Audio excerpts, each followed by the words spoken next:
Recording by Mark Nelson. The City at World's End by Edmond Hamilton. Chapter 1. Cataclysm. Keniston realized afterward that it was like death. You knew you were going to die someday, but you didn't believe it. He had known that there was a danger of the long-dreaded atomic war beginning with a sneak punch, but he hadn't really believed it. Not until that June morning when the missile came down on Middletown. And then there was no time for realization.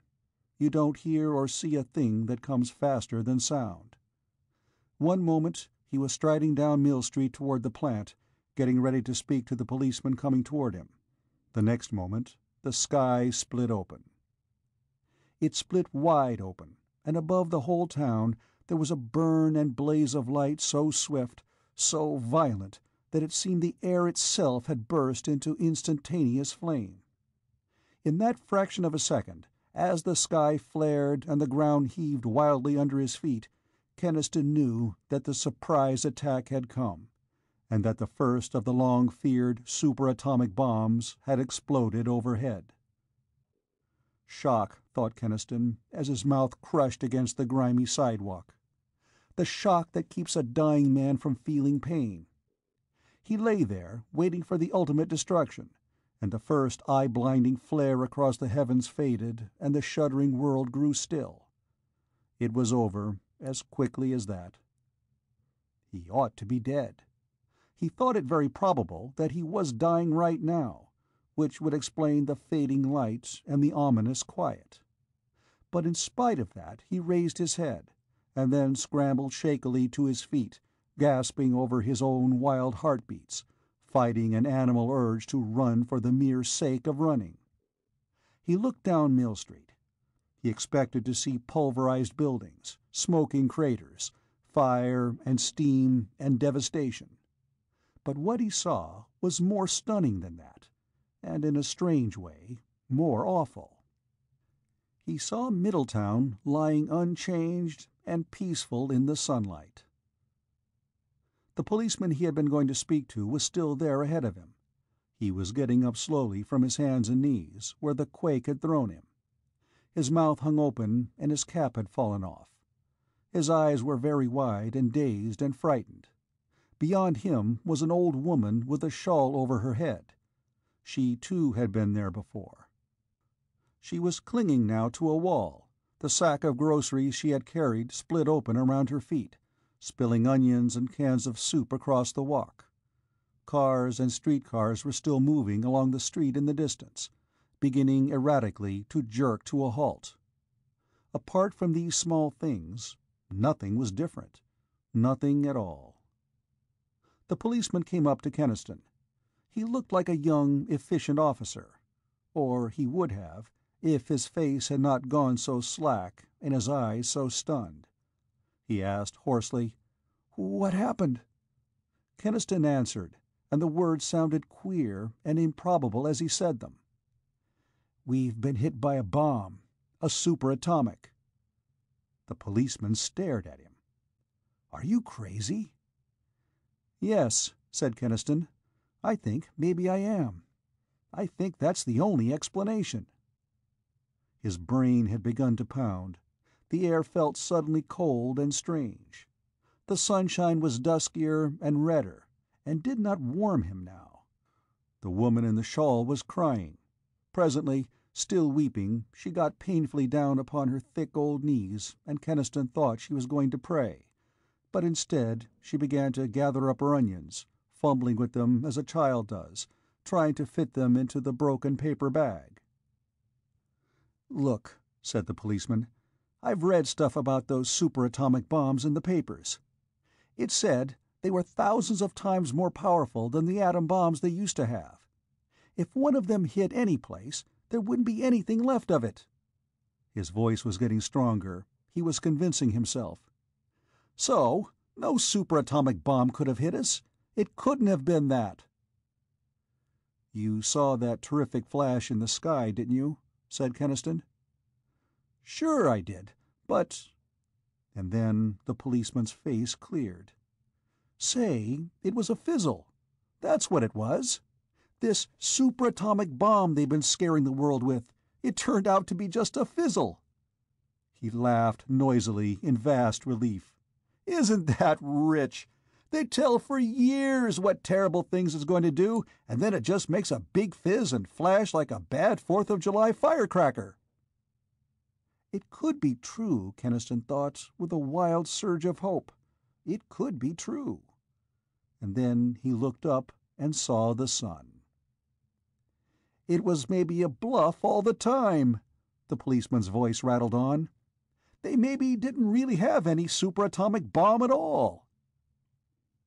Keniston, without lowering his gaze, spoke in a dry whisper. "They had them all right, and they used one on us. And I think we're dead and don't know it yet. We don't know yet that we're only ghosts and not living on Earth anymore." "Not on Earth," said the policeman angrily. "Now listen." And then his voice trailed away to silence as he followed Keniston's staring gaze and looked up at the sun. It wasn't the sun. Not the sun they and all the generations of men had known as a golden, dazzling orb. They could look right at this sun without blinking. They could stare at it steadily, for it was no more than a very big, dull, glowing red ball with tiny flames writhing around its edges. It was higher in the sky now than it had been before, and the air was cold. "It's in the wrong place," said the policeman. "And it looks different." He groped in half-forgotten high school science for an explanation. "Refraction. Dust that the fizzle bomb stirred up." Keniston didn't tell him. What was the use? What was the good of telling him what he, as a scientist, knew? That no conceivable refraction can make the sun look like that. But he said, "Maybe you're right." "Sure I'm right," said the policeman loudly. He didn't look up at the sky and sun anymore. He seemed to avoid looking at them. Keniston started on down Mill Street. He had been on his way to the lab when this happened. He kept on going now. He wanted to hear what Hubble and the others would say about this. He laughed a little. "I am a ghost, going to talk with other ghosts about our sudden deaths." Then he told himself fiercely, "Stop that. You're a scientist. What good is your science if it cracks up in the face of an unexplained phenomenon?" That certainly was an understatement. A superatomic bomb went off over a quiet little Midwestern town of 50,000 people, and it didn't change a thing except to put a new sun into the sky. And you called that an unexplained phenomenon. Keniston walked on down the street. He walked fast, for the air was unseasonably cold. He didn't stop to talk to the bewildered-looking people he met. They were mostly men who had been on their way to work in Middletown's mills when it had happened. They stood now, discussing the sudden flash and shock. The word Keniston heard most often was earthquake. They didn't look too upset, these men. They looked excited and a little bit glad that something had happened to interrupt their drab daily routine. Some of them were staring up at that strange, dull red sun, but they seemed more perplexed than disturbed. The air was cold and musty, and the red, dusky sunlight was queer. But that hadn't disturbed these men too much. It was, after all, not much stranger than the chill and the lurid light that often foreshadow a Midwestern thunderstorm. Keniston turned in at the gate of the smoke-grimed brick structure that bore the sign, Industrial Research Laboratories. The watchman at the gate nodded to him imperturbably as he let him through. Neither the watchman nor any of Middletown's 50,000 people, except a few city officials, knew that this supposed industrial laboratory actually housed one of the key nerve centers of America's atomic defense setup. Clever, thought Keniston. It had been clever of those in charge of dispersal to tuck this key atomic laboratory into a prosaic little Midwestern mill town. But not clever enough, he thought. No, not quite clever enough. The unknown enemy had learned the secret, and had struck the first stunning blow of his surprise attack at the hidden nerve center of Middletown. A superatomic, to smash that nerve center before war even started. Only the superatomic had fizzled. Or had it? The sun was a different sun, and the air was strange and cold. Creasy met Keniston by the entrance of the big brick building. Creasy was the youngest of the staff, a tall, black-haired youngster, and because he was the youngest, he tried hard not to show emotion now. "It looks like it's beginning," said Creasy, trying to smile. "Atomic Armageddon, the final fireworks." Then he quit trying to smile. "Why didn't it wipe us out, Keniston? Why didn't it?" Keniston asked him, "Don't the Geigers show anything?" "Nothing. Not a thing." That, Keniston thought numbly, fitted the crazy improbability of it all. He asked, "Where's Hubble?" Creasy gestured vaguely. "Over there. He's had us trying to call Washington, but the wires are all dead, and even the radio hasn't been able to get through yet." Keniston walked across the cluttered plant yard. Hubble, his chief, stood looking up at the dusky sky and at the red, dull sun you could stare at without blinking. He was only 50, but he looked older at the moment, his graying hair disordered and his thin face tightly drawn. "There isn't any way yet to figure out where that missile came from?" Keniston said. Then he realized that Hubble's thoughts weren't on that, for the other only nodded abstractedly. "Look at those stars, Keniston." Stars? Stars in the daytime? And then, looking up, Keniston realized that you could see the stars now. You could see them as faint, glimmering points all across the strangely dusky sky, even near the dull sun. "They're wrong," said Hubble. "They're very wrong." Keniston asked, "What happened? Did their superatomic really fizzle?" Hubble lowered his gaze and blinked at him. "No," he said softly, "it didn't fizzle. It went off." "But Hubble, if that superatomic went off, why—" Hubble ignored the question. He went on into his own office in the lab and began to pull down reference volumes. To Keniston's surprise, he opened them to pages of astronomical diagrams. Then Hubble took a pencil and began to scrawl quick calculations on a pad. Keniston grabbed him by the shoulder. "For Christ's sake, Hubble, this is no time for scientific theorizing. The town hasn't been hit, but something big has happened, and—" "Get the hell away from me," said Hubble without turning. The sheer shock of hearing Hubble swear silenced Keniston. Hubble went on with his figures, referring often to the books. The office was as silent as though nothing had happened at all. Finally, Hubble turned. His hand shook a little as he pointed to the figures on the pad. "See those, Ken? They're proof of something that cannot be. What does a scientist do when he faces that kind of a situation?" He could see the sick shock and fear in Hubble's gray face, and it fed his own fear. But before he could speak, Creasy came in. He said, "We haven't been able to contact Washington yet, and we can't understand. Our calls go completely unanswered, and not one station outside Middletown seems to be broadcasting." Hubble stared at his pad. "It all fits in. Yes, it all fits in." "What do you make of it, Doctor?" asked Creasy anxiously. "That bomb went off over Middletown, even though it didn't hurt us. Yet it's as though all the world outside Middletown has been silenced."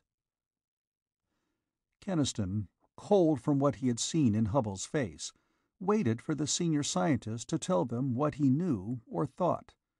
But the phone rang suddenly with strident loudness. It was the intercom from the watchman at the gate. Hubble picked it up. After a minute, he said, "Yes, let him come in." He hung up. "It's Johnson. You know, the electrician who did some installations for us. He lives out on the edge of town. He told the watchman that was why he had to see me, because he lives on the edge of town. Johnson, when he came, was a man in the grip of a fear greater than Keniston had even begun to imagine, and he was almost beyond talking. "I thought you might know," he said to Hubble. "It seems like somebody's got to tell me what's happened, or I'll lose my mind. I've got a cornfield, Mr. Hubble. It's a long field, and then there's a fence row, and my neighbor's barn beyond it." He began to tremble, and Hubble said, "What about your cornfield?" "Part of it's gone," said Johnson. "And the fence row, and the barn, Mr. Hubble, they're all gone. Everything." "Blast effect," said Hubble gently. "A bomb hit here a little while ago, you see." "No," said Johnson. "I was in London last war. I know what blast can do. This isn't destruction. It's—" He sought for a word and could not find it. "I thought you might know what it is." Keniston's chill premonition, the shapeless growing terror in him, became too evil to be borne. He said, "I'm going out and take a look." Hubble glanced at him, and then nodded and rose to his feet, slowly, as though he did not want to go, but was forcing himself. He said, "We can see everything from the water tower, I think. That's the highest point in town. You keep trying to get through, Creasy." Keniston walked with him out of the lab grounds and across Mill Street, and the cluttered railroad tracks to the huge, stilt-legged water tower of Middletown. The air had grown colder. The red sunshine had no warmth in it, and when Keniston took hold of the iron rungs of the ladder to begin the climb, they were like bars of ice. He followed Hubble upward, keeping his eyes fixed on the retreating soles of Hubble's shoes. It was a long climb. They had to stop to rest once. The wind blew harder the higher they got, and it had a dry, musty taint in it that made Keniston think of the air that blows from deep rock tombs with dust of ages in them. They came out at last on the railed platform around the big, high tank. Keniston looked down on the town. He saw knots of people gathered on the corners and the tops of cars, a few of them moving slowly, but most of them stopped and jamming the streets. There was a curious sort of silence. Hubble did not bother to look at the town, except for a first brief glance that took it all in. The circumference of Middletown, with all its buildings standing just as they always had, with the iron Civil War soldier still stiffly mounting guard on the square, and the smoke still rising steadily from the stacks of the mills. Then he looked outward. He did not speak, and presently Keniston's eyes were drawn also to look beyond the town. He looked for a long time before it began to penetrate. His retinas relayed the image again and again, but the brain recoiled from its task of making sense out of that image, that unbelievable, impossible— No, it must be dust, or refraction, or an illusion created by the dusky red sunlight, anything but truth. There could not, by any laws known to creation, be a truth like this one. The whole countryside around Middletown was gone. The fields, the green flat fields of the Middle West, and the river, and the streams, and the old scattered farms, they were all gone, and it was a completely different and utterly alien landscape that now stretched outside the town.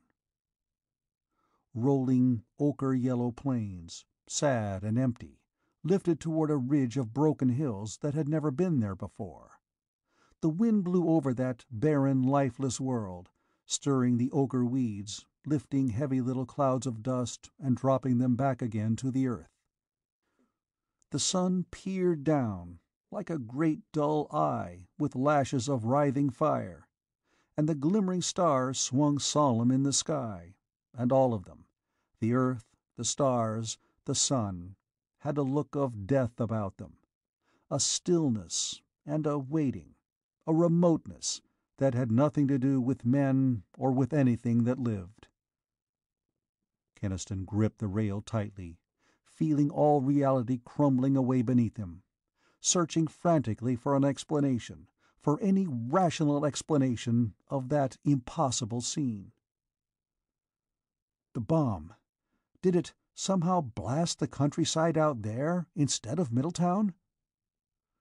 Would it take away a river and bring instead those hills and that yellow scrub? Said Hubble. Would any bomb blast do that? But for God's sake, then what? It hit us, Keniston.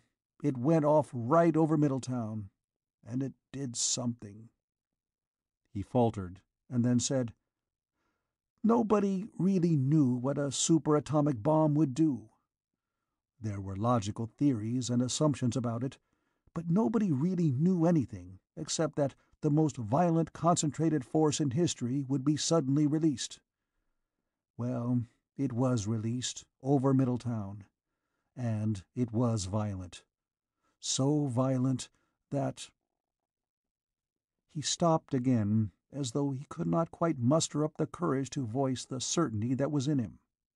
He gestured at the dusky sky. That's our sun, our own sun. But it's old now, very old. And that Earth we see out there is old too, barren and eroded and dying. And the stars. You looked at the stars, Ken, but you didn't see them. They're different. The constellations distorted by the motions of the stars, as only millions of years could distort them. Keniston whispered, Millions of years? Then you think that the bomb... He stopped, and he knew now how Hubble had felt. How did you say a thing that had never been said before?